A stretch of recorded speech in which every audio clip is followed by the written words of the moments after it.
Annie Roser. Manon Je vais Carlton, prendre la parole pendant 5 minutes. Amutad Zohar, Arik Delouya, 5 minutes et après on fait un débat. Tout le monde est prêt? Alors on y va. Le premier point de l'ordre du jour, c'est les documents officiels de notre association Zohar qui ont été enregistrés à la banque ce matin et qui vont être vraisemblablement signés dans la semaine si notre avocat envoie le papier qui nous manque et le compte est ouvert au nom de Zohar à Jérusalem dans une banque qui s'appelle la Discount.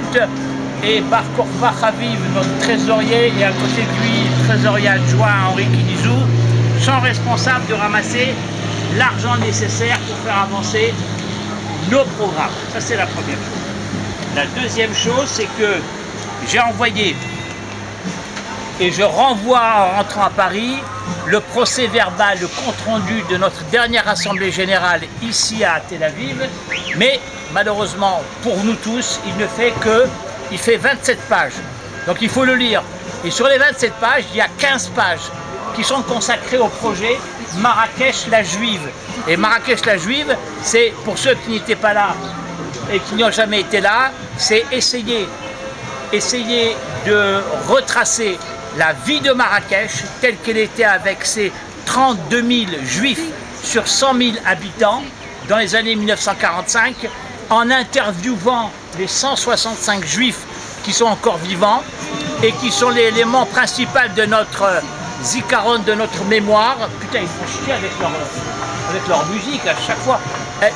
Notre mémoire, et donc les interviews vont nous servir à faire ce livre Marrakech la Juive avec tous les éléments que nous avons pu trouver depuis 30 ans.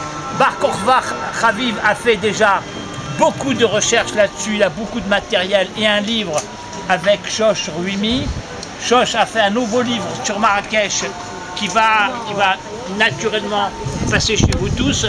On en a fait beaucoup d'autres. Un troisième livre en français. Un troisième livre qui sort en français. Ce ne sont pas les livres qui manquent. Donc ça, c'est l'Assemblée Générale qui s'est tenue et qui a donc un procès verbal. Le troisième livre s'appellera La Gardienne du Temps. La Gardienne du Temps, c'est le troisième livre de Shosh. Je fais de la publicité. La quatrième chose, s'il vous plaît, c'est que parmi nous, il y a ma cousine, mais je ne fais pas de publicité parce qu'elle est ma cousine, c'est Daniel Abitbol. Je vais faire passer ça dans une galerie en Israël, à Rehov Ben Gurion, à Herzliya. Son nom figure la première Daniel Abitbol, où elle expose ses toiles. C'est loin. Tu fais tourner. Donc ça, c'est pour encore des gens de notre association qui sont actifs.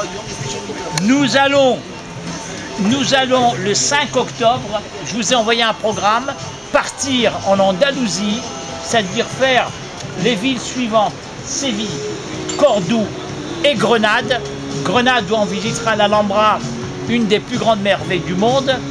Séville, on visitera les quartiers juifs d'autrefois et ça sera une visite guidée avec le musée de l'Inquisition qui vient d'ouvrir. Et enfin, à Cordoue, nous allons visiter la ville, la Mosquita, qui est une immense mosquée de l'époque, qui est devenue une église, une grande chapelle, mais où les Juifs ont également prié le Shabbat autrefois.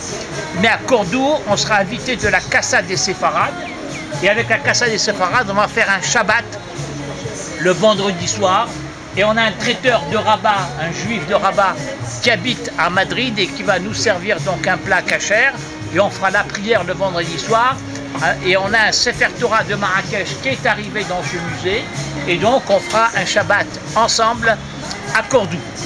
Voilà, donc c'est un week-end prolongé de 5 jours. Tous ceux qui veulent s'inscrire, vous avez le programme. Ceux qui n'ont pas encore reçu le recevront bientôt. Il y a les amis de France, de la PJM, l'association des permanences du judaïsme marocain qui vont venir. Il y a vous, la Moutad Zohar, les amis du Maroc, musulmans et juifs, mais il y a aussi les amis américains, suisses et canadiens, mais aussi de Grande-Bretagne. Je pense qu'on sera entre 25 et 30 personnes. autant de personnes que nous étions à Marrakech et dans la classe au mois de mars dernier. Il y aura un séminaire qui va durer 6 heures sur la mémoire séfarade. Donc il y a des conférenciers sur place qui vont nous parler de la mémoire séfarade. Il y en a d'autres qui vont de Paris raconter sur 10 minutes, un quart d'heure, préparer une communication, et d'autres d'Israël qui vont également s'inscrire à ce séminaire. Alors, tout à l'heure, j'ai parlé de l'hôpital Ben Shimon à Tanger qui a été